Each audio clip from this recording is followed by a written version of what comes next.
Kumusta? Maligayang pagbabalik sa ating channel. Ngayon ay mapapanood nyo ang palabas na pinamagatang Malena na tungkol sa isang magandang babae na pinagpantasyahan ng buong kalalakihan sa kanilang syudad. Kaya sit back, relax, at mag-enjoy sa panunood.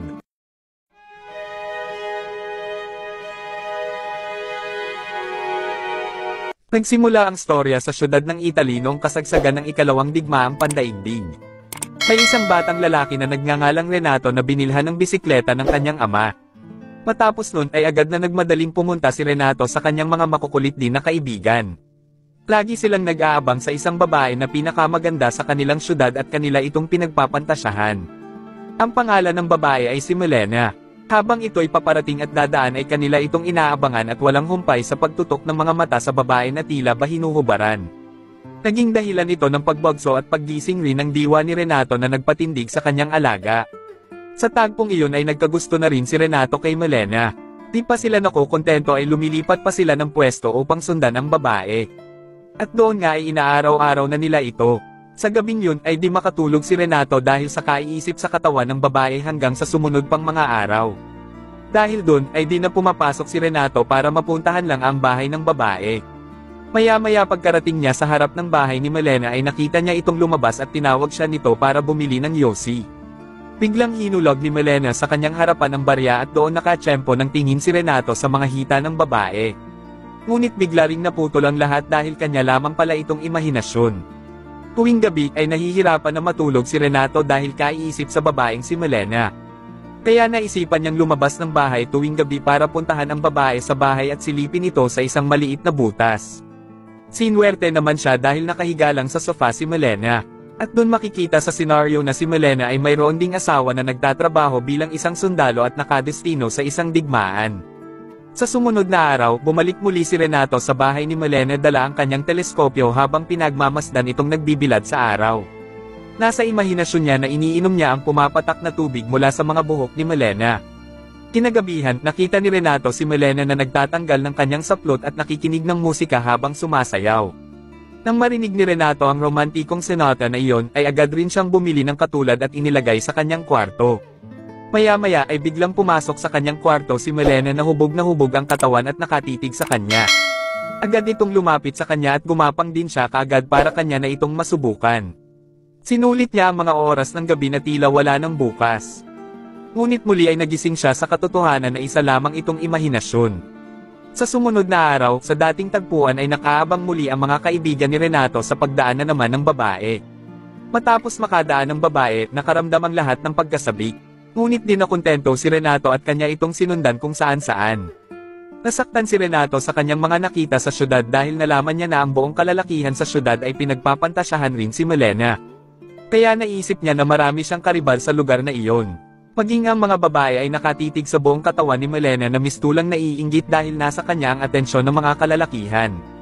Kinagabihan, may ginagawang kasakiman si Renato sa loob ng kanyang kwarto gamit ang kanyang mahiwagang kamay habang sinasambit ang pangalan ni Malena. Sinakal niya ng husto ang kanyang pekoy hanggat sa narinig siya ng kanyang ama at nagalit. Sa sumunod na araw, nakatanggap ng malungkot na balita si Malena dahil pumanaw ang kanyang asawa sa gyera.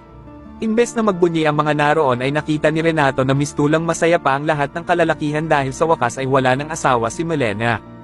Huli na namang na-imagine ni Renato na kanyang dinamayan sa kalungkutan si Malena at kanya itong hinalikan.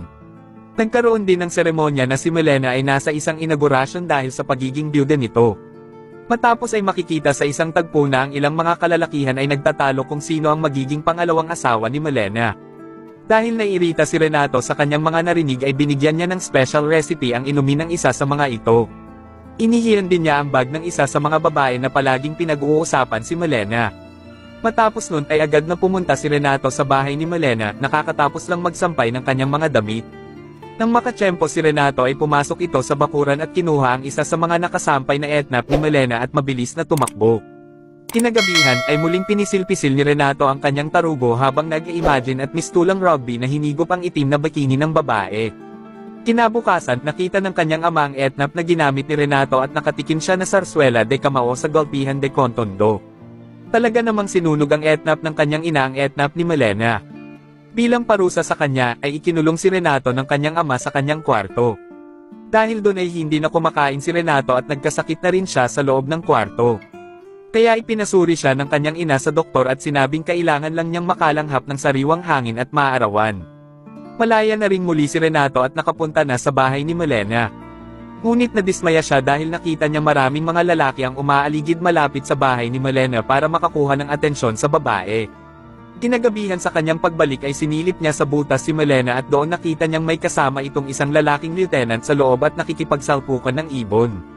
Habang pauwi na ang lieutenant ay nakasalubong niya ang isang dentista na nagsabing kanya daw girlfriend si Malena.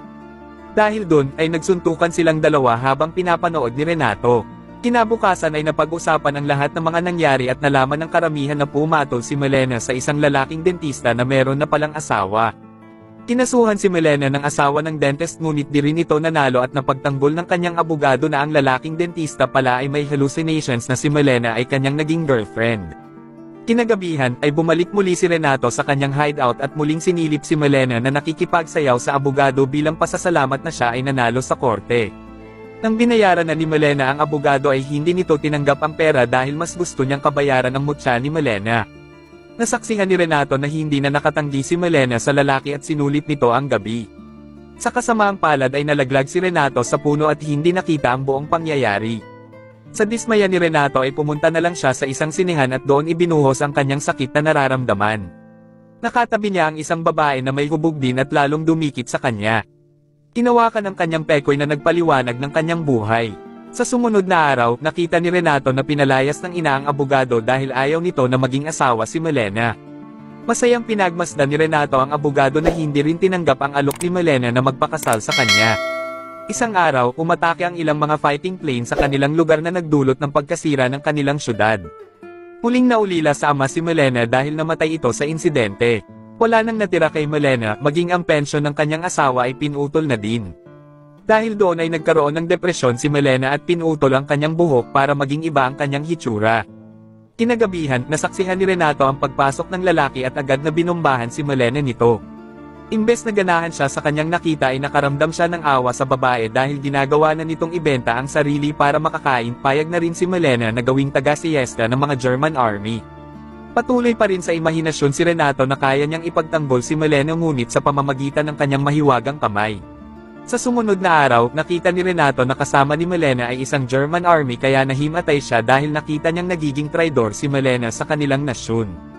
Dinala si Renato sa simbahan para paggalingin, ngunit wala silang naibigay na lunas. Biglang dumating ang kanyang ama at sinabing may problema lang ang kanyang anak sa pagbibinata nito. Kaya dinala siya ng kanyang ama at pinapak sa isang babae. Talagang sulit ang naging palabas. Sa sumunod na araw, nagdiwang ang lahat dahil sa pagkapanalo nila sa gyera. Pinalaya sa kanilang bansa ang lahat ng mga Germans maging si Malena ay pinagbabato at sinaktan dahil sa pagtraidor nito. Ilang araw lang matapos ang digmaan. Pumalik ang asawa ni Malena na sundalo na ipinalabas nilang namatay na dahil gusto lang pala nila maangkin si Malena. Nang makita siya ni Renato ay sinundan siya nito maging sa pag-uwi sa kanilang bahay. Ngunit nakita niyang iba na ang mga nakatira sa kanila at wala na rin doon si Malena. Kinabukasan ay nakakita ng away ang lalaki at tinulungan siya ni Renato. Binigyan niya ito ng sulat at sinabi ang lahat ng kanyang nalalaman tungkol kay Malena. Pinuntahan ng lalaki si Malena kung saan ito itinapon ng kanilang nasyon. Doon ay nalaman ng mga tao na ginawa palampain si Malena ng kanyang asawa para manalo sila sa digmaan at hindi iyon alam ng karamihan.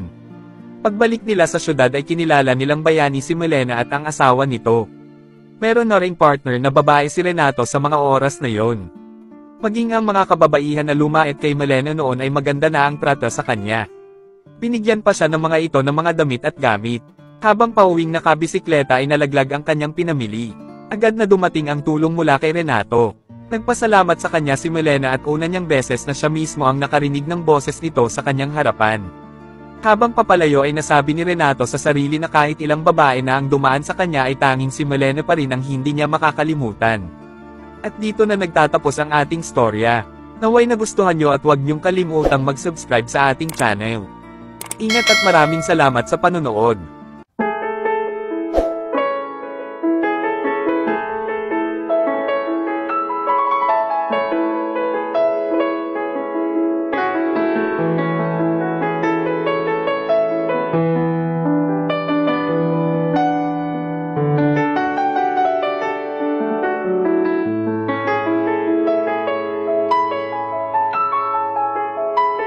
Mag-subscribe na para sa marami pang bidyong katulad nito. Ingat at maraming salamat sa panonood.